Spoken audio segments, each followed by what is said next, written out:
You are listening to the 2 and Out CFL podcast, a proud member of the Canadian Football Podcast Network. Actually, you know what the person who really deserves the credit is Brazilian Ty, because he's the real genius here, right?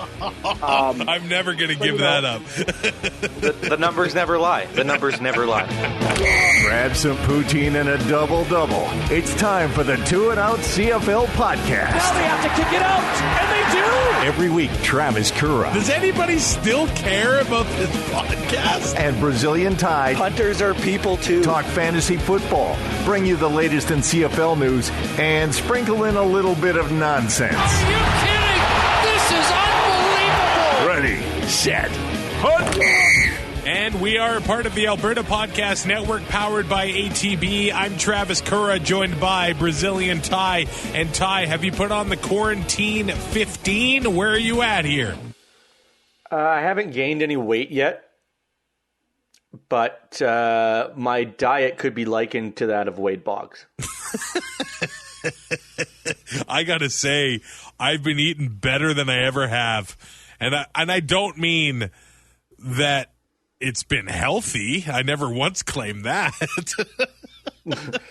No, you're living on bread right now by the looks of your Twitter feed. Yes, and there is nothing more glorious than sweet carbs.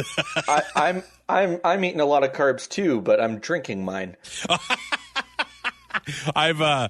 I made probably 3 dozen buns over the weekend, and then I tried banana bread for the first time. I did some sweet potato mash. There was some vegetables involved. Sweet potatoes, asparagus, carrots over the weekend. So I am getting some stuff that grows in the ground in there, but I had lettuce and onions on my Burger King. But I will say this. I have tried a raspberry. And? It's okay. It's not great. I tried strawberries again. It's fine. Strawberries are by far like the worst berry, I think. Yeah, no, like I don't want to eat seeds. Right. No. And I put sour cream on my pierogi. And how did that go? I wouldn't go out of my way to do it again.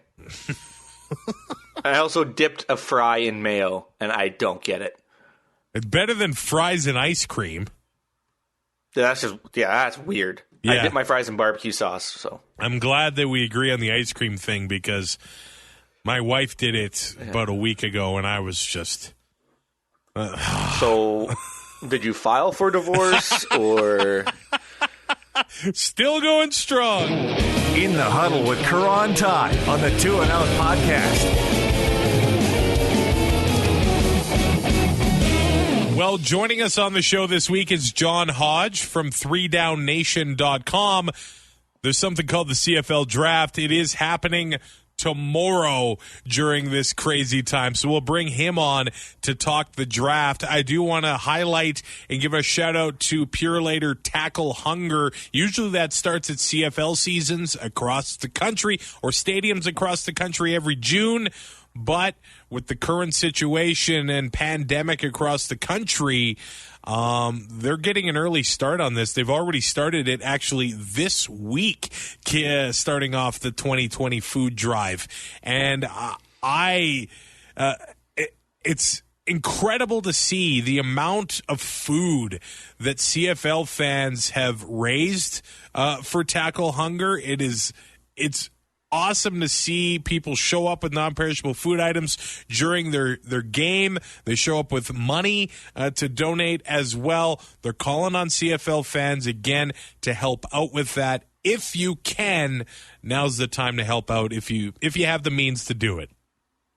Absolutely. And I mean, food banks right now are, maybe a little overstretched with everything that's going on. So, I mean, it's really hard to prepare for it. So if you can, please donate what you can, and within your means. Don't by any means go out and put yourself at risk of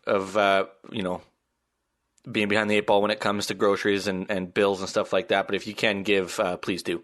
There was big news with the Atlantic Schooners last week. Anthony LeBlanc is now with the Ottawa Senators. Obviously, until he tips too much when he goes out for dinner with Eugene Melnick. Obviously, that whole situation, it's just on hold right now. Mm-hmm. And as optimistic as I was about the situation 2 months ago, I'm probably just as pessimistic about it now. I don't see how they can make things happen anytime soon now. In my heart of hearts, it feels like it's at 0%. It sucks. I mean, it really does. I don't know where Halifax can get the cash, or Nova Scotia, or anyone really. It's not ideal, but at the same time, we don't want them coming in, being overextended, and having another renegade situation. Exactly.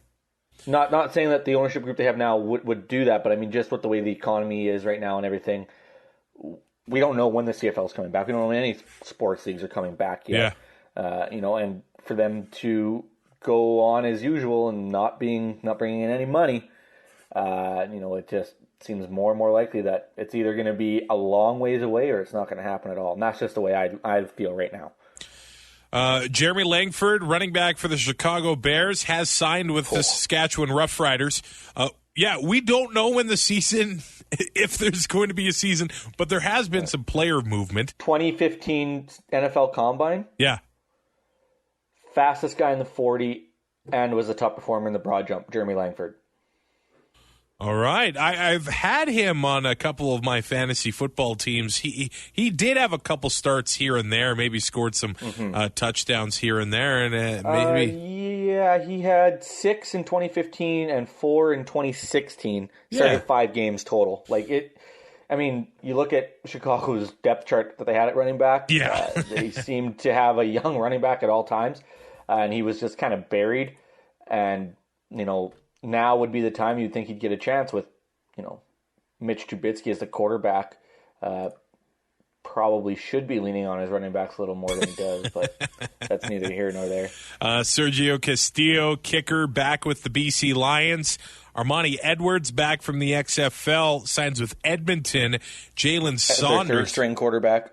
Yeah, Jalen Saunders goes to the Ottawa Redblacks, and it looks like S.J. Green is going to return to the CFL. We just don't know with who. He's wanting to go to Montreal. I guess they haven't had those conversations. I think it would be cool for him to finish his career in the CFL where it started. And we just watched that Canada Day game against the Riders in 2010. And, oh, my God. Still, to this day. He is not that S.J. Green anymore, but he is still a productive receiver in the game of football. And I think, any team that has the cap room should look at bringing him in. A good veteran presence to have can kind of help guys along. And, give your quarterback somebody that he can count on throwing the ball to. And we saw it in Toronto. When they signed him, we kind of didn't know what his season was going to be with the knee injuries and everything. But, it's kind of been a renaissance. Yeah, and I'm sure he would like to play with Vernon Adams. That's kind of what I'm thinking. Who wouldn't? Yeah, exactly. We're going to bring John Hodge onto the show, letting you know that this episode of Two and Out is brought to you by Park Power, a provider of electricity and natural gas in Alberta that offers low rates, awesome service, and profit sharing with local charities. Park Power is a small local business, and like many of you, it has been closely monitoring the news on COVID-19 and the world's rapidly changing circumstances. While many of their team are currently working remotely, the way Park Power does business has not changed, and their commitment to exceptional customer service will remain. Find out more about Park Power's response to the COVID-19 outbreak at parkpower.ca.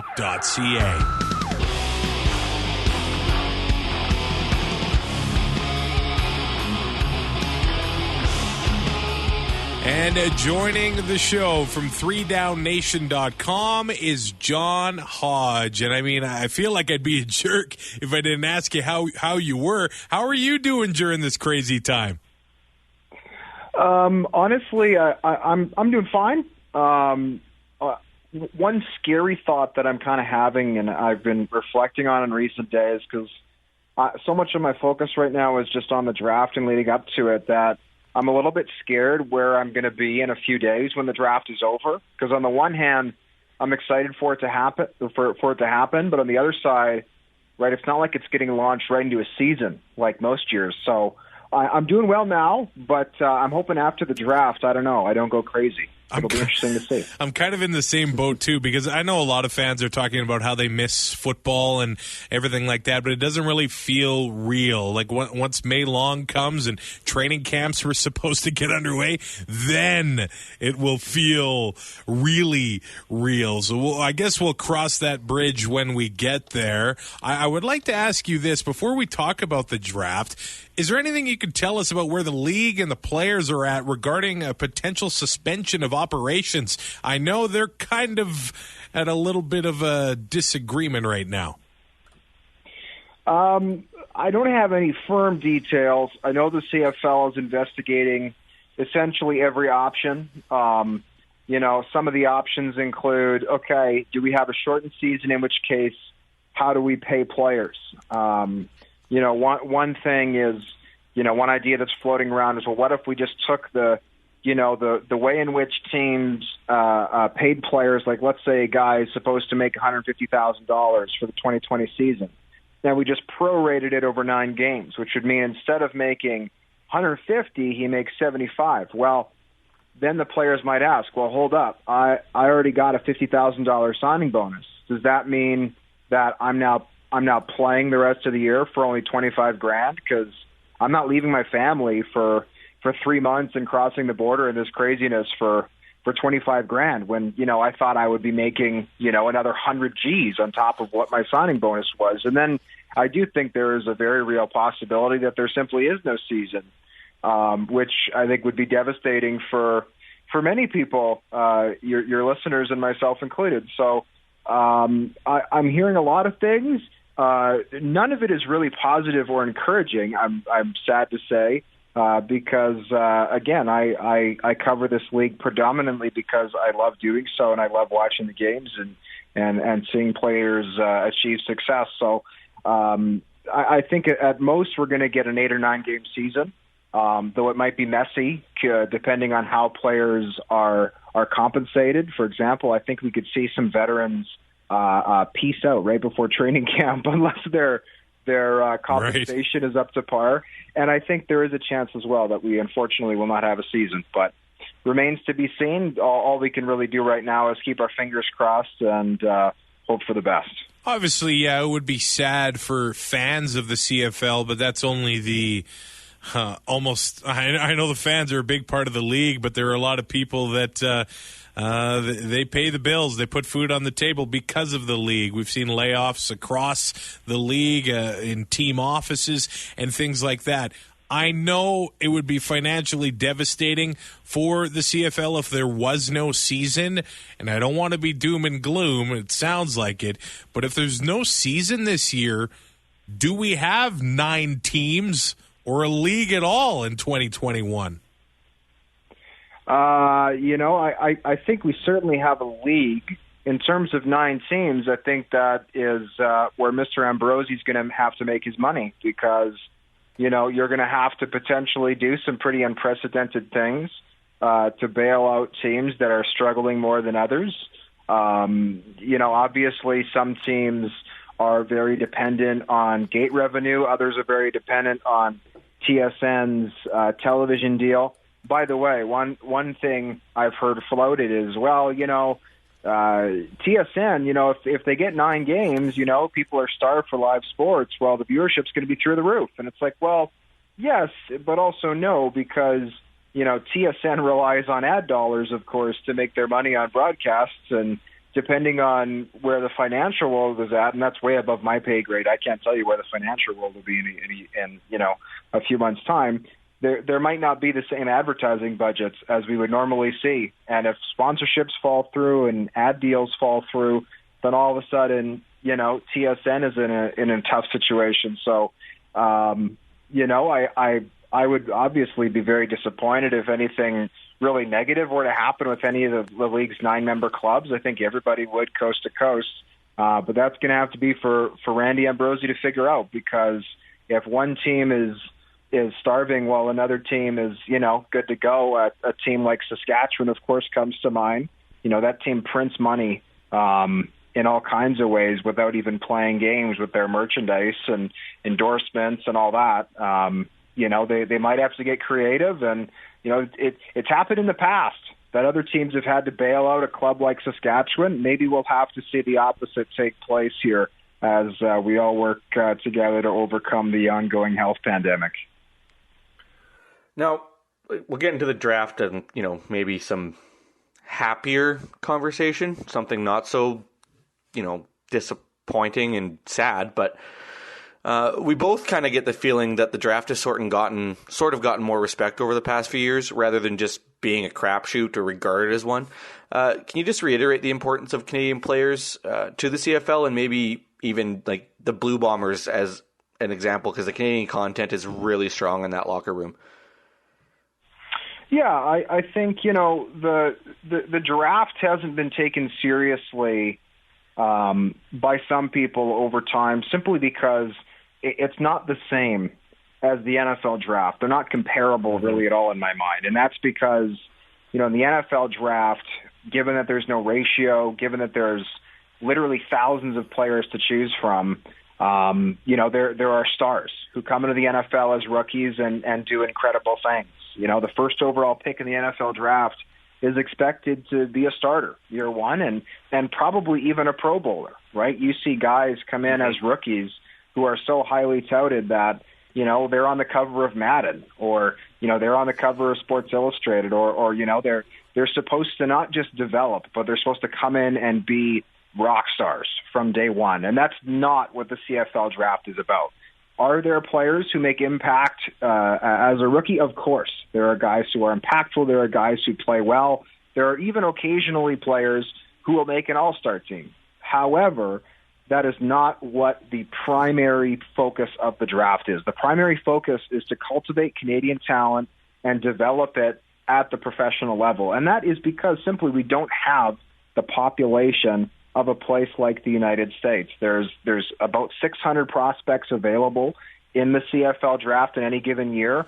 And, depending on the year, there might only be, of those, say, 600, anywhere from 80 to 120 that a team would reasonably consider drafting or reasonably consider having on their 53-man or 46-man roster. That said, you can't win without Canadian talent. Half of your roster has to be Canadian in the CFL to meet the ratio requirement, and you have to start at least 7, which means that approximately a quarter of your starters are Canadian. And if you have a Canadian starter, you better have a good quality Canadian backup for him as well with injuries. So it's not the NFL draft. It's not even the NHL or NBA draft. But I still think, as much as it's maybe not as closely related to, say, immediate success as those drafts, I think it is equally important in terms of long-term success. You mentioned, Ty, the importance of Canadian talent on the Winnipeg Blue Bombers, whether it's Andrew Harris being a ratio breaker at running back or Nick Dembski catching touchdown passes as a slot, whether it's, Canadians on defense like, Jeff Hecht, manning the secondary, Jake Thomas rushing the passer as a nose tackle, special teams guys like Shane Gauthier and Jesse Briggs making plays on punt cover. And then, of course, an offensive line. They had 5 different Canadian starters at various points of the season last year, and were very successful with all 5 of those interior blockers shuffling through the 3 interior spots. You want to talk about, Patrick Neufeld, Drew Desjardins, who was a very impactful rookie, by the way, last year, 4th overall pick in 2019. Michael Couture, these are all players who were once members of the CFL draft. Many of them, the vast majority of them, were drafted in Winnipeg, guys who started their career in Winnipeg on that offensive line and otherwise. So, it's an important event. It's not as sexy, maybe I'll use that word, as the NFL draft, but I think it's equally as important in the long run. Yeah, I don't think we're going to see Mike O'Shea drafting from his yacht when you speak of sexiness at the draft. Probably not. And so you listed off a bunch of Canadians, and like you mentioned with the ratio, it kind of makes me think almost that the combine is pretty important with the smaller population, the smaller number of players to pick from, and there hasn't been a lot of combines or any at all this year. How has that changed the way that you've gathered info for this year's draft, and how has it changed the way scouts have to prepare for this draft? I think the lack of a combine has changed things. I don't think it's changed things dramatically, only because I think any scout, any successful scout is going to use film as their primary methodology for assessing and grading prospects. If you scout a guy and you fall in love with him, let's say a receiver, and he's got just this great speed, and he's burning, and he's ripping by defensive backs, and then he comes to the combine and he runs 4.65, which is average, pretty mediocre speed.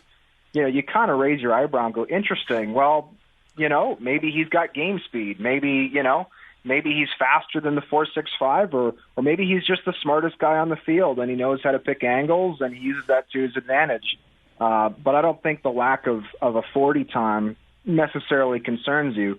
And the opposite is also true. If a guy looks sluggish on film, he's not getting behind defenders, he's not a burner, he's not killing teams with a deep ball, but then he comes to the combine and he runs a 4.38, which is fantastic speed, then it's like, well, okay, it's impressive that he ran a 4.38, but he should be killing teams if he's a 4.38 guy.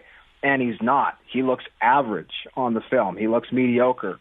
So the combine is an important element that's missing, but I think it's only, maybe the third, fourth, or fifth best tool that a team has to really assess guys. So would you like to have it? Of course, but I don't think teams are flying in blind by any stretch of the imagination. I think they largely, know who these players are. The film is the most important thing. The second is the interview. And while interviews over, Skype, Zoom, or whatever, software you're using aren't as good as in-person interviews, they're still close, and teams have spent a lot of time in the last while doing that. So I think it's definitely a piece of the puzzle you'd like to have, but does the lack of a combine, really throw a wrench into things for teams? I don't think so. I think that teams should still be at least relatively well prepared. At least they don't have any excuse not to be going into Thursday. And you touched on it there with the interviews, doing them on Zoom. The last time I was on Zoom on Saturday night, I did my best Wade Boggs impression. Didn't end well. Other than the fact I won $330 of playing poker. But nice. Danny Machocha said the Owls have done 53 interviews. Do you find the virtual interviews benefit or hinder the prospects, or is it kind of just not really make that big of a difference in the interview itself? I think a big part of what the interviews address is just the person kind of underneath the helmet, so to speak. Like any of us in a professional workplace, it helps to have competent colleagues, but it's also important to like your colleagues. Is your colleague the kind of person who is arrogant and cocky and thinks they're the smartest person in the room, even when they're not? Or is your colleague... Well, don't talk about Travis. He's right here. Thanks, man.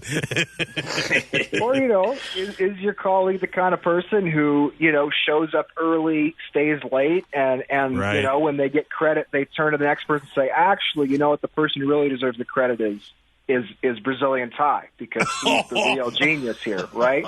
I'm never going to give that up. The numbers never lie. The numbers never lie. Exactly. So I think that's a big part of it. Some of the things that teams will do is they'll kind of try to test guys' football IQ. I know that. They'll put on a play where maybe a prospect, made a good decision. Whether it's, say, a blocking scheme, they picked up a blitz effectively, or maybe it's the opposite. Maybe it's a DB who got burned and completely misread the play. And they'll say, okay, take us through your thought process here. Why did you make this decision? And they'll see the way in which, a player can respond to that and how well they can explain themselves. Because maybe what looked like a mental error on film was actually not their error, or maybe it was an error, but they can do a great job of explaining, well, I was coached to look for X and Y, and I realized after this play, this didn't happen, or I thought this was going to unfold differently than it did, blah, blah, blah.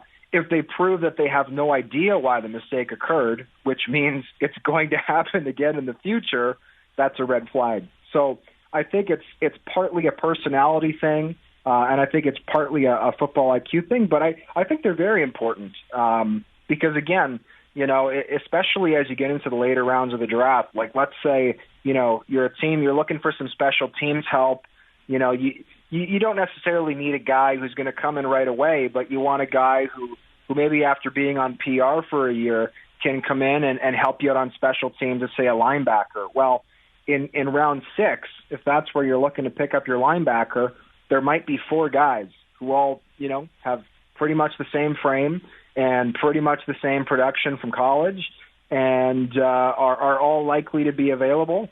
Why not pick the one who you think is the best personality, who you think is going to fit into your club the best, who you think is going to learn the fastest, work the hardest, and be the best teammate? I think that's especially where things come in. If you're a mid-late round guy, not a guy who's a first, second round talent, but a guy who just based off of, being a good teammate and working hard could end up having a long CFL career. We saw Chase Claypool from Abbotsford get drafted in the second round by the Steelers. Neville Gallimore from Ottawa taken in the third by the Cowboys. And I think 4 other Canadians were signed as undrafted free agents to the NFL. It kind of looks like this draft has a pretty deep talent pool. Is that fair? I think that's fair. I don't think it's the best group that I've seen, but I think it's a pretty good group. One thing that I will say is I think it's a bit top-heavy. Okay. And what I mean by that is I think, the top, say, 20, I'll say that with an asterisk, 20 players approximately are guys who I think pretty much wherever they end up in the league, provided they get an honest chance, and I think they will have long, successful careers. And after that 20, I think you're looking for a guy who's the right fit or a guy who falls to you, who you can use, in a specific way. Because it's not the kind of draft where you look and you say, wow, well, this guy could be a first or he could be a fifth. No, it's a draft where it's like, okay, of these, first 25 spots, these 20 guys are definitely going. And then after that, it's like this big second tier where it's like I'll use the offensive line, for example. Carter O'Donnell, I still think out of Alberta, he's one of the guys who signed in the NFL. He's with the Indianapolis Colts. He's still going to be a top 20 pick. Jack Kurtla out of Buffalo is fantastic. He'll be a top 3 pick, I think, for sure. And then after that, there's this giant glut of O-linemen who are all kind of part of that second tier. Chris Gangarosa out of Wagner, Dylan Giffen out of Western, Katela Say out of Laval, Andrew Becker out of Regina, Coulter Woodmansey out of Guelph, Jacob Zott out of McMaster, Matlin Riley out of Saskatchewan, and I might even throw Jonathan Zamora out of St. FX there. I might throw in Taryn Churchill out of Regina there. A giant group, all of whom I think will go, tail end of round 2 to round 5. And honestly, there's not a lot that separates them. They all have things they do well. They all have things that they need to develop. So, it's going to be an interesting draft, at least I think, starting in round 3, because that's where I think things get really unpredictable. And looking back years from now, you're going to be like, really? That guy was a 3rd-round pick? He did nothing. But there might be guys where it's like, holy smokes, so-and-so got this guy in the 5th round, and he's really good. He figured something out at the pro level, and he's having a really successful career. So it's a good draft, but I wouldn't say it's deep, if that makes sense. It's top-heavy. There's 20, maybe 25 prospects at the top that I think are really good, and then there's a bunch of projects after that. Not to say they're not good players, but there's just more so than previous years when rounds kind of 2, 3, 4 can blend together. This one feels different to me. It feels, It feels top-heavy with a steep drop, maybe, again, around pick 20 to 25. Feels a bit weird to say that the Calgary Stampeders have the number 1 pick. They also did in 2014 because of a trade with Ottawa. Then, too, your last mock draft went up about a week ago on 3downnation.com. Do you still see the Stamps going with linebacker Jordan Williams with that pick, and why? Well, I think Jordan Williams is the best player in the draft who's immediately available, and I don't think there's a huge question about that. But probably second for me would be Thomas Jack Curtle out of Buffalo, the O-lineman, maybe followed by Isaac Adeyemi-Bergelin, the defensive end out of southeastern Louisiana. But Jordan Williams, to me, is an NFL caliber talent. He's the kind of player who you don't often see in the CFL draft period, especially when there's no NFL opportunity for him. Right. Jordan Williams graduated from East Carolina in 2017. He hasn't played since then, which is a little bit of a red flag for teams. Teams do not like when guys haven't played in a while.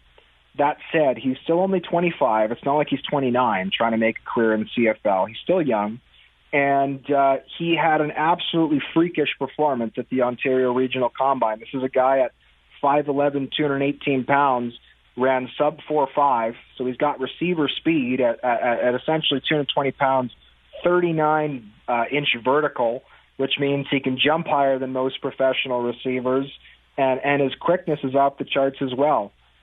He was a 3-year starter with the Pirates. He did get an NFL look briefly with the 49ers in 2018, but the point is the only reason he's not in the NFL is that he's 5'11", and we've seen that happen before. Right with Adam Bighill. He's an NFL talent. There's never been a question about that. But he's just not quite big enough. Well, guess what? 5'11", 220 is big enough for the CFL. There's lots of linebackers of that size. J.C. Sherritt would be a perfect example. J.C. Sherritt, I actually think was quite a bit shorter than that, 5'9" maybe, who can have fantastic, even Hall of Fame-like careers. So I don't think linebacker is a huge area of need for the Stamps. For instance, when Corey Greenwood got hurt last year, they went American there. They didn't continue starting a Canadian because they didn't have to start a Canadian there. That said, I just think if you have the first pick and you're going to get a guy under contract for 3 years, I think you're laughing if you're Calgary with the opportunity to take Jordan Williams, because even if you don't start him, he's going to be maybe the best special teams player in the league. He's an absolute freak athletically, and he can start for you probably as a rookie at middle or weak side linebacker.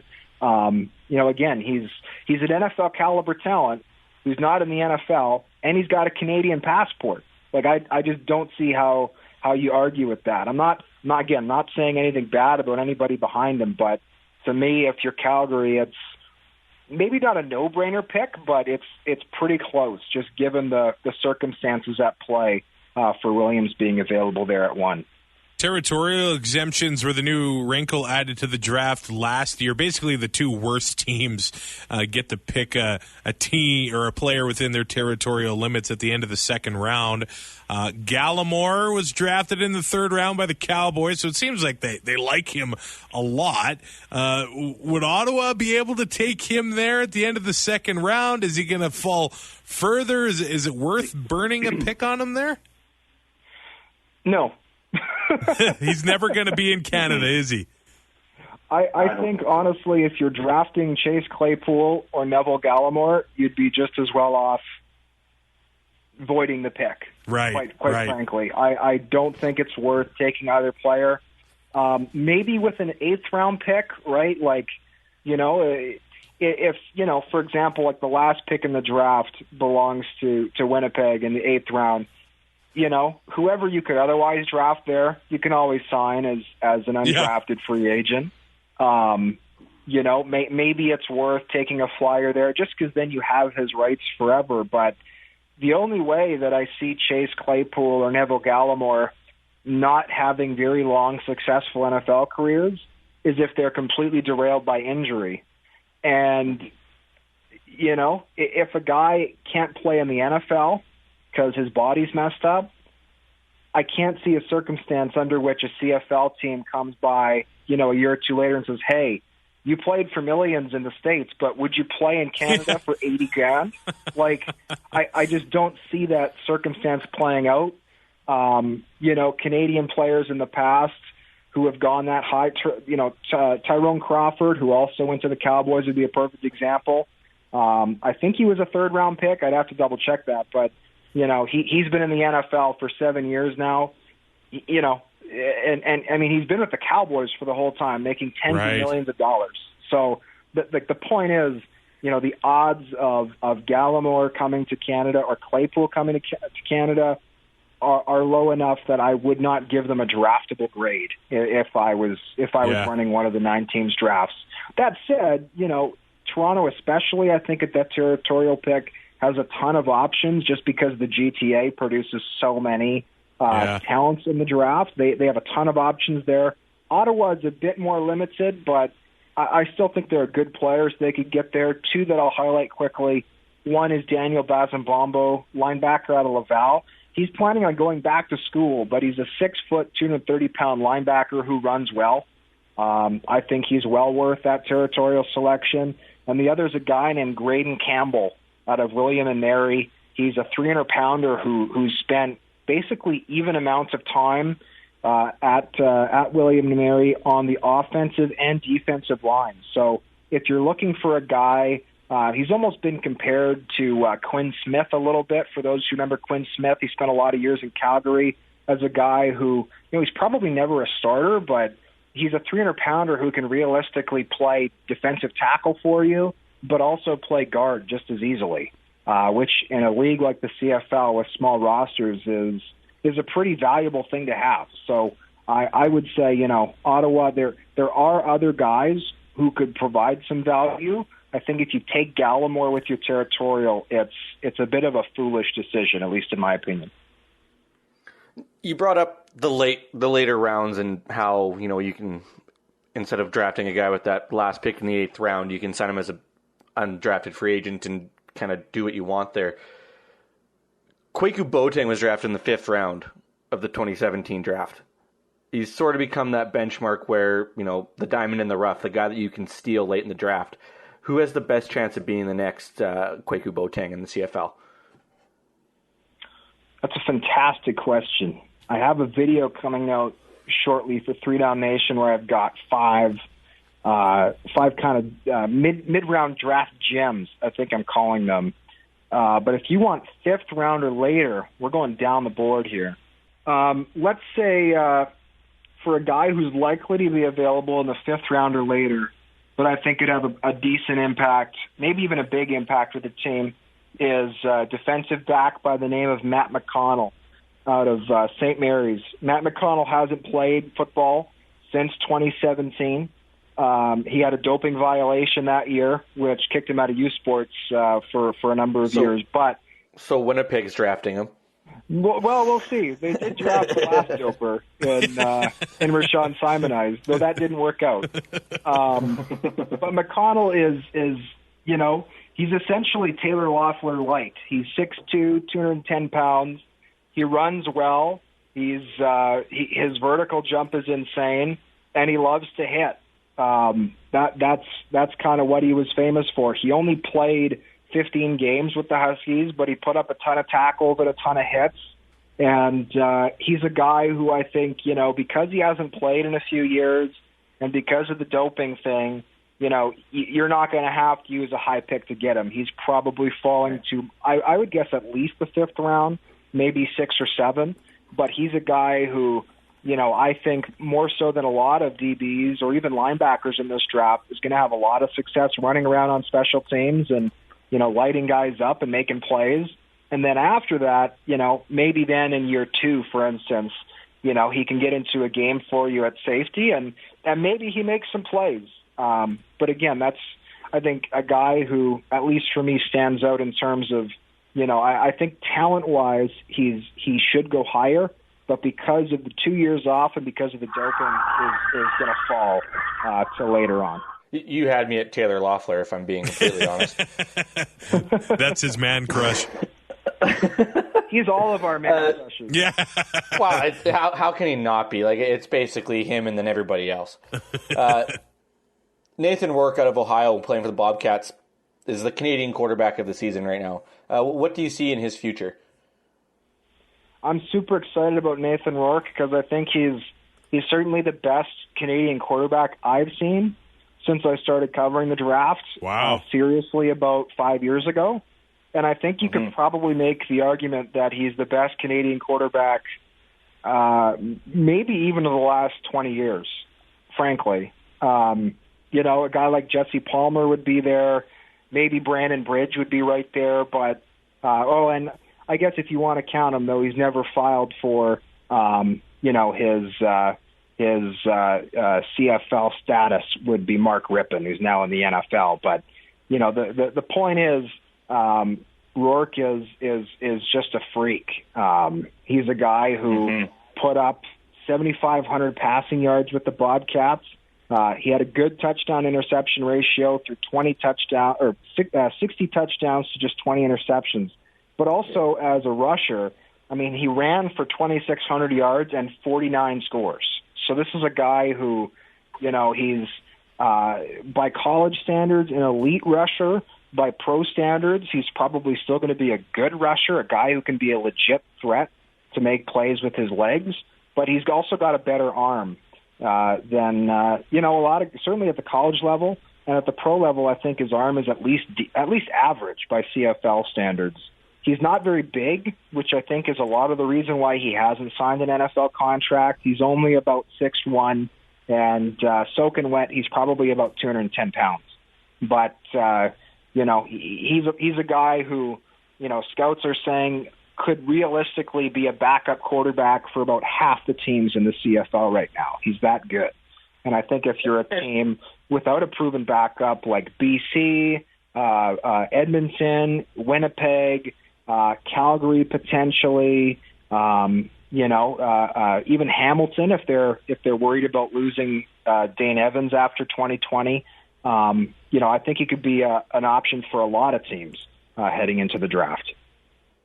And maybe now it's not as big of a deal that he played in the MAC and not one of the Power 5 conferences because scouts are starting to realize that, good players do play in other conferences. Just that's the way it goes now. Oh, absolutely. I mean, you've seen lots of very, efficient, NFL quarterbacks come out of a whole bunch of places. I mean, Joe Flacco, went to Delaware, for goodness sake. I mean, there's guys going out of everywhere. Miami of Ohio. Exactly. And again, I one way I think the NFL is still maybe a bit narrow-minded, if I were to use that word, in terms of quarterbacks, is I think they still get caught up on the prototypical size and height thing. You would have thought that would disappear between, say, the Drew Breeses and Russell Wilsons of the world, but, unfortunately that standard is still there, and I think that's why Rourke is available. But, again, one of the ways in which the CFL draft is unique is that you need guys to be great, obviously, to take them in the first round or two, but you also don't want them to be great to the point that the NFL, takes them for life, a la Chase Claypool or Neville Gallimore. So, the fact that Rourke isn't under contract in the NFL should raise his draft stock. He's still a quarterback, and the CFL's rules about ratio, though they're better than they were a couple of years ago, they're still a bit nonsensical, which hurts his draft stock. But I still think Nathan Rourke is good enough that he should certainly be off the board by the end of the second round, which is the highest that we will have seen a Canadian quarterback get drafted in a long, long time. Who are some players that you see contributing this season? It doesn't have to be necessarily a late round pick, just guys that can come in and whether it's, maybe steal somebody's starting spot or fill a hole or make a huge impression on special teams. One for sure would be Jordan Williams, as discussed, whether he ends up in Calgary or elsewhere. Another I'll highlight is Thomas Jack Curtla out of Buffalo, the offensive lineman. Again, him and Carter O'Donnell, to me, are the only two blockers really in the top tier O-linemen in this draft, and Carter O'Donnell is in the NFL. So if you want an impact offensive lineman, and I think Toronto at 2 and BC at 3 need one, you have to take him. You can't not take him because anybody else past him, as much as they might develop into good players, are probably not doing much to help you as rookies. So Jack Currah would absolutely be one. One I'll highlight at the defensive line position is Isaac Adeyemi-Berglund. Isaac Adeyemi-Berglund had a very non-traditional route to the CFL. He was born in Dartmouth, Nova Scotia, and then he moved to southeastern Louisiana for his college career. So he's never seen a CFL game live, and his whole life he's been, 2,000 kilometers away from seeing a CFL game live. That said, he's going to be a 4-teamer from day one, playing on all 4 special teams, and he, I think, could realistically, as a rookie, contribute a fair amount as a rotational pass rusher. Maybe even if this was a regular 18-season game, look at getting a starting role, depending on, kind of where he lands. If he's with a team like in Edmonton, for example, that starts a Canadian pass rusher with Kwaku Boateng, as you mentioned, Ty, he's that good. He came to southeastern Louisiana as a 210-pound inside linebacker, and he's since grown to, he's about 245 pounds now, and he's basically been a sack-a-game guy for the last 2 years. He also, in a game against LSU in 2018, sacked Joe Burrow 3 times in the same contest. Wow. That's the same Joe Burrow that just went first overall in the NFL draft to the Cincinnati Bengals. So I think he could be an impact player. And then one more I'll highlight is Adam Auclair out of Laval. Auclair he's pretty much the definition of a tweener. He's not really a linebacker, but he's not really a DB. He's 6'2", about 212 pounds. That said, I think he could start potentially moving forward at safety in the CFL. But he's also a guy who could rotate, I think, heavily at will or even Sam linebacker. A rough comparison has been made to Craig Butler with him as a guy who can kind of do all 3. But he's definitely, as a rookie, going to make a big impact on special teams. And then defensively, just given his versatility and all the different things that he can do, as a smart player too, a smart guy, I think could see him contribute a lot. So those are 4 I'll highlight. And honestly, I think Adeyemi is for sure a top 5 pick. Jack Currah is for sure a top 3 pick. Williams, I think, is likely the first pick. And Auclair is maybe the only one who can sneak in around 2. That said, would not surprise me at all if he got into round 1. Are there any guys that you personally are just a fan of? Like, they don't even need to be, a top 20 guy that has all the athletic gifts to get him into the top 20, but just an unsung hero, a hardworking guy that maybe you're just a fan of. I mean, I've become a big fan of a lot of these guys, especially this year doing so many. I mean, we didn't have a combine, and I've been lucky enough the last 3 years to go to the combine where you kind of get to meet guys, and some of them give you a really positive vibe, like you just, you chat with them for a while, and they're bright and they're friendly. And there are some guys who are the exact opposite, and it's like, okay, well, whatever. Right.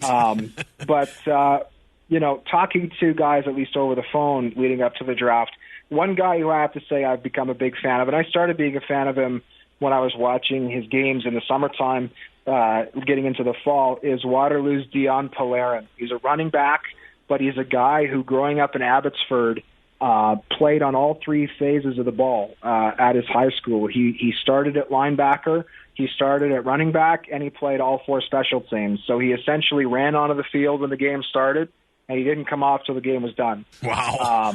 And he was good enough that he actually got recruited by several universities as a linebacker. Waterloo was the only one who wanted him to play running back. And the reason I like him so much is I think he's a good running back.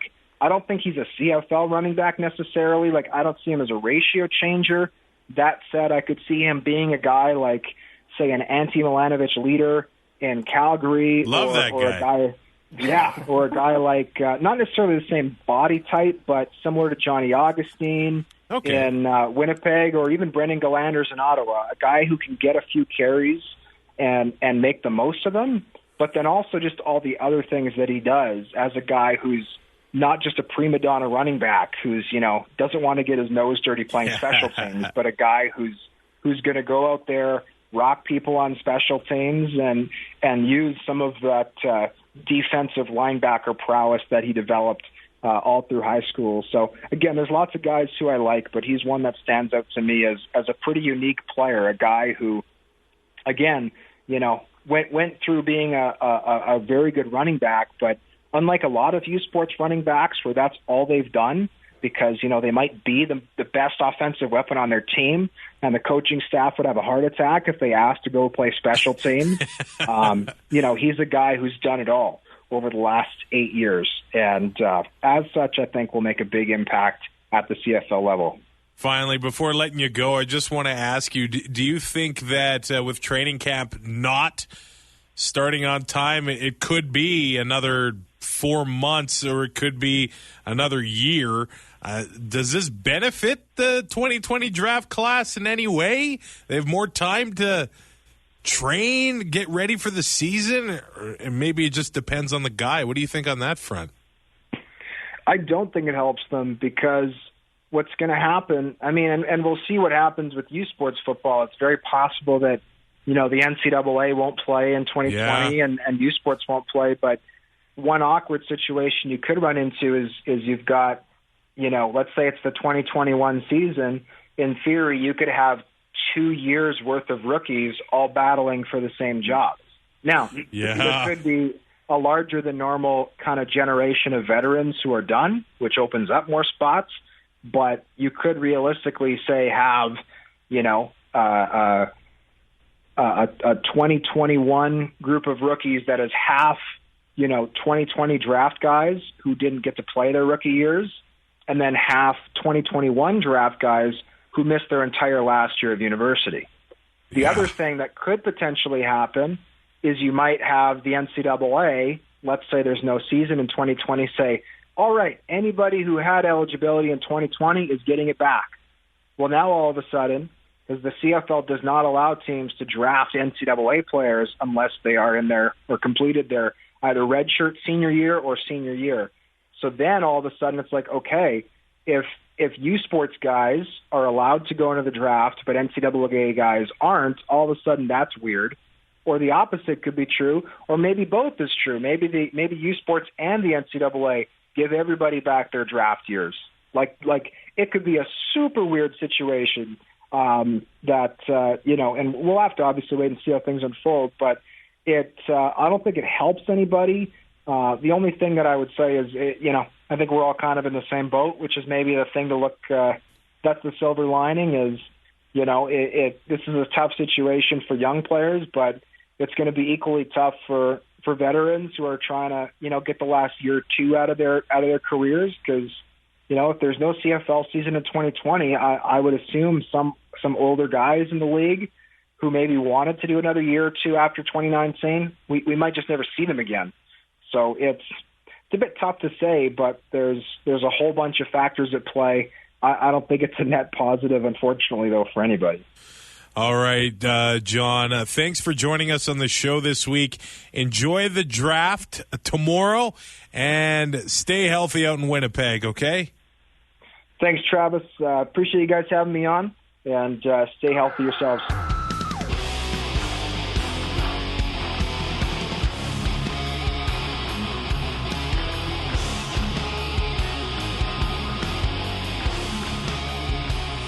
Thanks to John Hodge of 3downnation.com for providing his expertise on the CFL Draft, which goes tomorrow.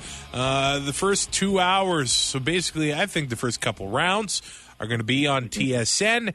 And then Marshall Ferguson of TSN 1150 and CFL.ca is going to take over and do the rest of the draft on CFL.ca. I'm looking forward to watching that. Ty, I got to let you know about Pod Power. ATB is making it possible for us to amplify the voices of Albertans and Alberta podcasters. This episode, we're giving a Pod Power shout-out to That's Food, a new podcast from CJSR, Edmonton's campus and community radio station. That's Food explores the backstory of food in Edmonton, one meal at a time. It's handmade with love by University of Alberta students. You can listen to That's Food on Apple Podcasts, Spotify, or wherever you download podcasts. You can also find it at that'sfood.transistor.fm. During this quarantine lockdown situation, I know a lot of people are trying recipes for the first time. I am, and even Ty is trying sour cream on his pierogies. So That's Food, I think, would be the perfect show to check out. What are you going to try next? I'm liking this new open-minded Brazilian Ty. I don't know. It's not up to me, let's be honest. I love it. I love it so much. You have no idea. Beef tartare, would you ever do it?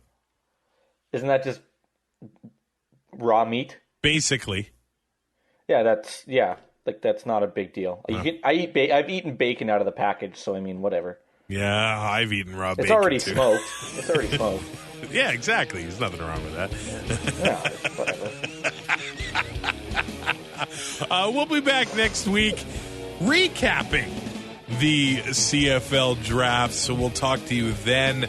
In the meantime, Ty and I both sending our love to Nova Scotia and Fort McMurray, who are dealing with another terrible flood. I think I saw 12,000 residents have been affected by the Athabasca River up there and the ice jam and everything. Sending our love to, I guess, everybody across Canada. We will talk to you next week. Stay healthy. Thanks for listening. Find more great shows like this at CF Pod Network on Twitter.